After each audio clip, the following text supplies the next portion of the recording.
What's up, y'all? This is Darilyn. I'm at the Citgo, truck driver. He gonna tell y'all about his life as a trucker. Darilyn, how did you start driving, man?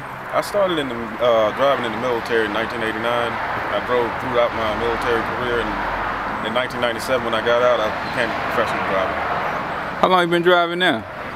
Been on about 20 years now, altogether. You been in a relationship the whole time? Oh yes, I'm married to my wife 22 years. What was your biggest challenge? Biggest challenge was being away from her and my boys. I had two small boys at the time, and we stayed gone a long time, and it was hard on her. Every time I come home, man, my wife was in tears. Every time I came home, every time I get ready to leave, she was in tears because it was just hard being away that long. Well, that was a long time that y'all endured. Tell me the secrets of y'all being able to make it work. One secret is we're both in the church. She's real religious. She's been faithful to me. She's been good to me, and I've been good to her. I didn't stray, and she didn't stray, and you know that's what kept me going. The fact that she was holding it down at home while I was out there working. Things like, you know, when I got home, we spent a lot of time together. I made sure it was all about the family. No work. Didn't even talk about work. It was all about the family. I tried to spend as much time with my boys as I could, and like I said, just made it all about the family when I was at home. A lot of the complaints that trucker wives have is that the driver gets home from over the road and all they want to do is sit around, drink beer, watch television. So what would you say to those drivers? If you want to stay married, you got to stop that.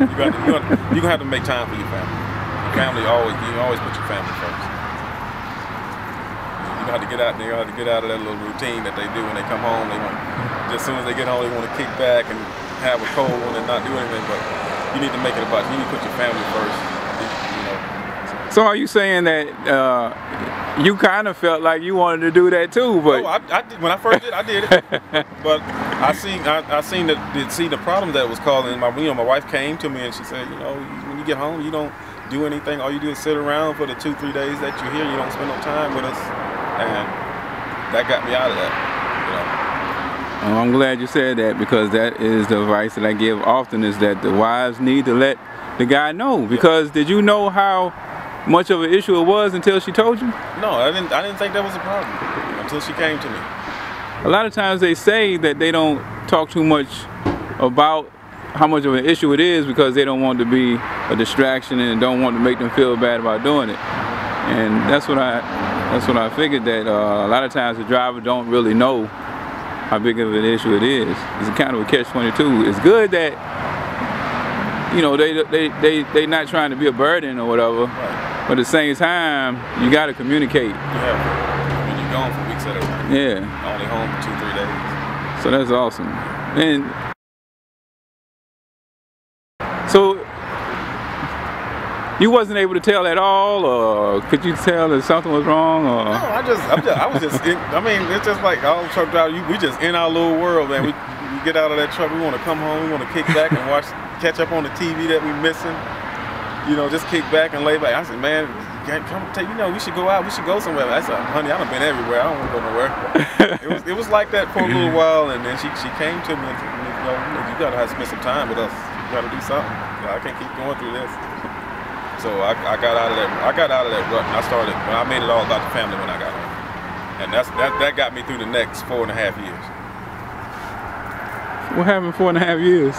That's how long I was on the road. Oh. 5 years altogether over the road. Oh, okay. But I finally came in because at the end, she had enough of me being gone a long time. Mm-hmm. And like I said, she was having trouble with the boys, and she was just missing me. So I decided to come on off the road and do local. But like I said, it's hard on the family, man. It is. That job is hard on the family, man. It's just like the military. And that's right, you transitioned from the military to driving, right? Yes. Let me ask you this, what things did you find out, once you started driving, was trucking like you thought it was before you started driving? Or did you find out there was some things that were different than you had expected? No. was everything that I expected to be, and everything that, because I had my uncles and stuff that drove trucks, and they told me all about it. Oh, okay, Before I went into it. So what advice would you give people, other than, I think they got a pretty good idea of the warning as far as being careful if you're in a relationship, but what are some of the other things that you would advise people considering driving about the industry? When you get out there, you're gonna sit at places. The parts of the job is gonna drive you nuts. That's the sitting part. You're gonna get somewhere where you're gonna sit a day or two. I mean, it's gonna happen. But once you're out there driving and moving, it's very. I mean, you'll love it if you like driving. You have to like driving. You have to love doing that.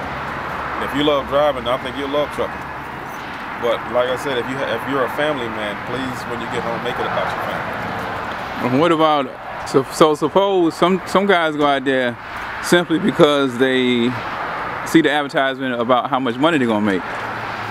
You mentioned that if you love driving, you're gonna love it. But suppose you don't necessarily love driving and you just go out there because you think you're gonna make a whole bunch of money. No. That's not gonna be the job for you. No. You have. I mean, number one, you have to love to drive. Because I mean, some people can't do it. I've had cousins that got out there. He said, "Man, I don't see how you can do that. Drive 10, 12 hours a day straight like that, and just be in that truck all the time." It's not for everybody. Once they get out there, all from it, like. First time he went up through the mountains, he was done. When he went up and came back down some of those mountains, it scared him. For real? It'll scare some people, yeah. He said when he did that, he said he was done. Did he stop? Did he quit? He stopped. That was it for him. He got in and turned in the keys. Yeah, I mean, you're gonna be driving in all kinds of weather too, so you have to take that into consideration too.